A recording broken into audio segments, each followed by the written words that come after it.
And I'm going to do one last thing for my country.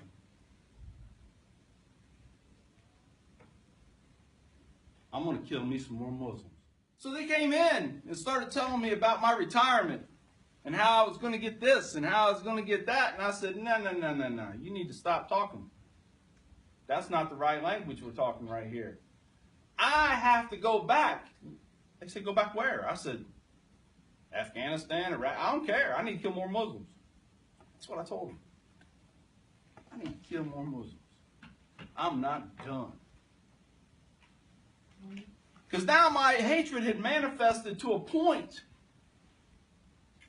to where my life meant nothing unless I was taking the life of a Muslim. Now, I can't exactly put a finger on when this hatred began. I really don't know. It wasn't actually necessarily 9/11. All I knew was that somebody had killed a lot of Americans. A lot of innocent Americans. But as I started to get out of the military, because it slowed down for me at the end, I came back. I was given this new job, public relations. Traveled all over the state of Indiana, drinking a half-gallon of vodka every 2 or 3 days. So I said to myself, if this is how I'm going out, then I'm going to go out and I'm going to be remembered. And I'm going to do one last thing for my country.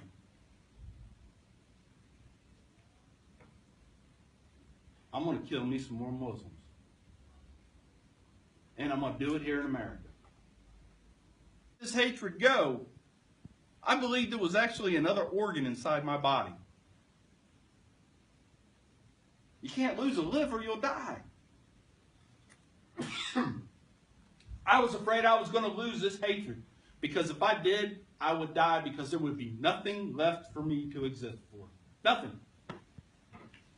I would now be on the face of this earth for absolutely no reason, except at that point to drink and waste what little bit of time I had left.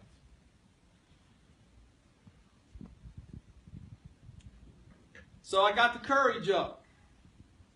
I decided, without telling anybody, to actually go to the Islamic Center on a Friday, because I knew everybody would be there on a Friday. And I knew that's when their service was. So I walk in, it was early, because I've always been one that on time is late to me. So I'm early. And I walk in, look in at the wall, staring in front of me, there was a bazillion clocks. I'm like, these guys have trouble telling time? What's up? All these different clocks. And I look over, real tall African-American guy. Bent over taking off his shoes. There's a little shoe room off to the left there. He looks at me and he smiles. He said, can I help you? So I want to learn about Islam. He said, okay, you got a few minutes? So I got a couple hours. He says, well, good.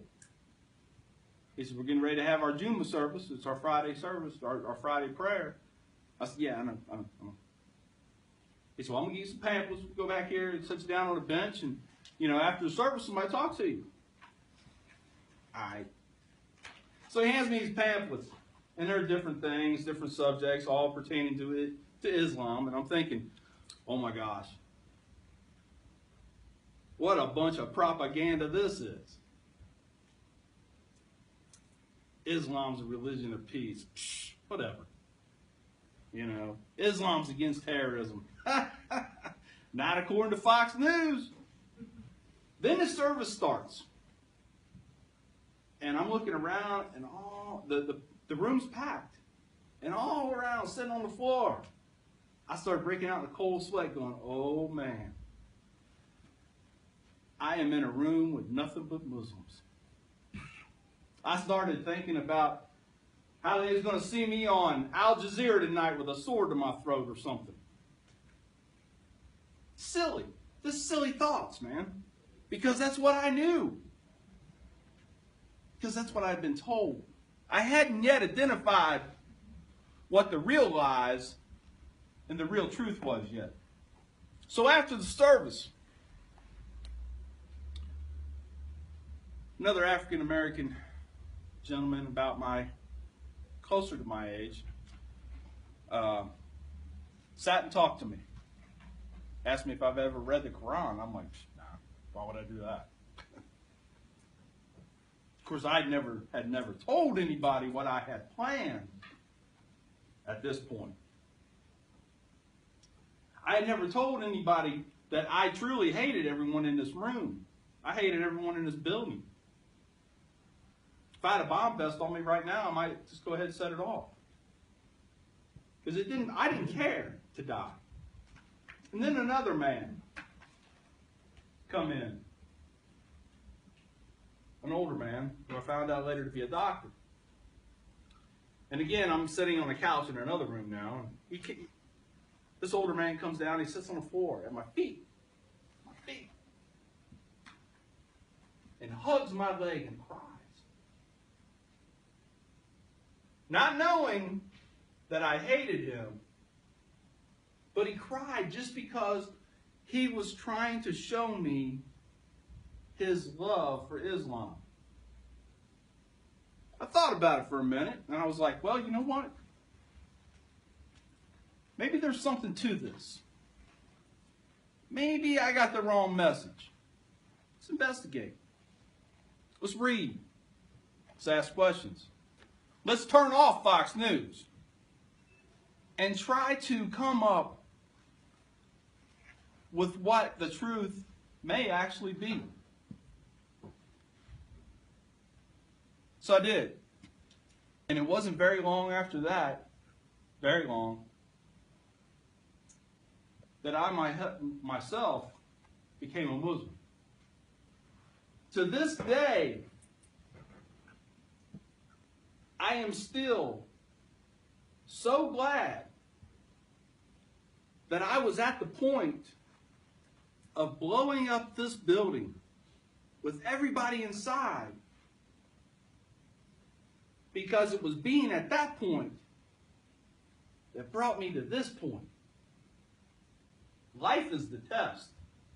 But now, I've been a Muslim for 6 years. My wife and daughter are currently Muslims. If I would not have changed, I would be in prison. I would die having hatred guide my life. And I would have been the one now to take the innocent lives. Because nobody over at that Islamic center was hurting anybody. Nobody was planning on hurting anybody.